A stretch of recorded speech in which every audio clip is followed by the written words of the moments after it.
So what happened yesterday? They were reacting to the big shot that Kyrie Irving made, which was a Kyrie Irving shot, to be totally honest with you. Absolutely incredible shot. So they were talking about that on Get Up. And then, of course, some way, somehow, they had to find a way to force feed the Lakers and Warriors down the throats of NBA fans. So they were speaking to Jay Williams. So at first, Jay Williams answered the first few questions. And then they got to the next part where they brought up the Lakers. And it was essentially like, well, do you think the Lakers and the Warriors are going to be any good? He was like, nah, I don't really think so. So he answered the question. Then he thought it was done. And then it was still, as he was talking, the person that was speaking to him brings it up again. And you could visibly see Jay Williams start to get a little bit irritated. Like, number one, I just answered your question. Number two, I given you my answer and you're trying to get a different answer out of me so we can continue talking. He's like, I've given you my answer. What else do you want from me, bro? So for those of you who didn't catch that segment, we want to quickly play it for you now and then come back and continue on the show. Take a listen to what Jay Williams had to say here. Who do you have more confidence in, I think, to flip the switch when we talk about the postseason run? Is it Steph or is it LeBron? I would probably just say because of their size and the way they can defend, depending upon AD, I would say the Lakers. But I don't have supreme confidence in either team. Once again, I have confidence in the brand name players. You have confidence in Steph to be prolific. You have confidence in LeBron James, still at this age, to play at a high level. But the makeup of the teams are the things that concern you the most. We're always going to talk about the Lakers. Yeah. We're always going to talk about the Warriors. But I was at the beginning of the year saying I think the Warriors are a play-in tournament team. And I got destroyed for it, and look where they are. The Lakers, too, with the way they play, like the makeup of their team ultimately. But LeBron James, at this stage of his career, is not the best case for him to be in for them to have a chance to win it. So when you talk about these marquee names, KD, Steph, LeBron, who's furthest away from getting another ring out of those guys? It's always say, I mean, they're all furthest away. Yeah. They're all furthest away. I mean, I think you're still waiting to see with Bradley Beal, KD, and Devin Booker. They have to be prolific offensively to make up the room for where they are defensively to have a chance.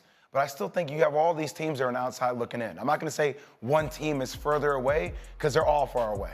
Do you think from a league standpoint, because we all hang on to these guys, are we not talking more about those young guys, Oklahoma City and all those other teams who are playing really well, but they don't get that national exposure like these guys get? Well, I mean, within basketball circles, we give them the national exposure. Yeah. And we talk about it. I think it's hard because people don't know as much about Shai Gilgeous-Alexander. People pay attention. They've heard the narrative around the Clippers for so long.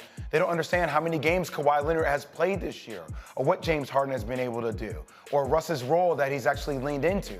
So I think there are new emerging conversations, even around the Pelicans, that are exciting for internal basketball fans. I think external basketball fans just hear the legacy names and they wonder what's going on with these individuals. So you heard what Jay Williams had to say. What are my thoughts on this? This is something that a good amount of NBA fans complain about, which is, why don't they talk about other teams? You've also heard certain players and former players talk about the fact that the NBA is not a good, and journalists as well, talk about how the NBA is not doing a good job of marketing some of his younger talent. Players like Anthony Edwards, of course, John Moran, and these guys messed it up. He messed it up for himself. You have Zion Williamson, who I just read, dropped 25 pounds since January. That's an excellent accomplishment. Kudos to him. You got players like Zion. Of course, you have Victor Wembanyama.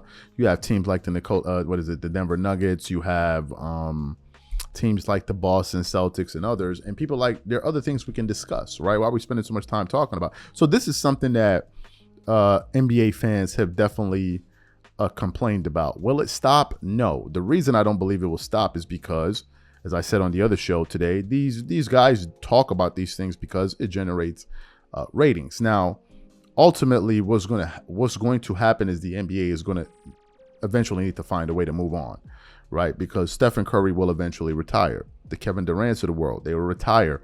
LeBron James of the world, he will retire, and you got to find someone else to market the game. Now, if I'm looking at the landscape in terms of players that can market the game, Anthony Edwards is definitely one of them. I think if John Morant's mind was right and he wasn't, doing those stuff to get himself these self-inflicting injuries, he could be someone that could definitely propel the game forward.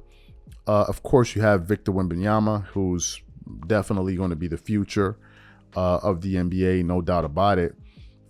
These are the guys that can push the game forward. Obviously, there are probably some players that I'm not thinking of at the moment, but these are the guys we should spend more time discussing. Now, will the NBA do that? It remains to be seen. But do I think they're going to stop talking about them? No,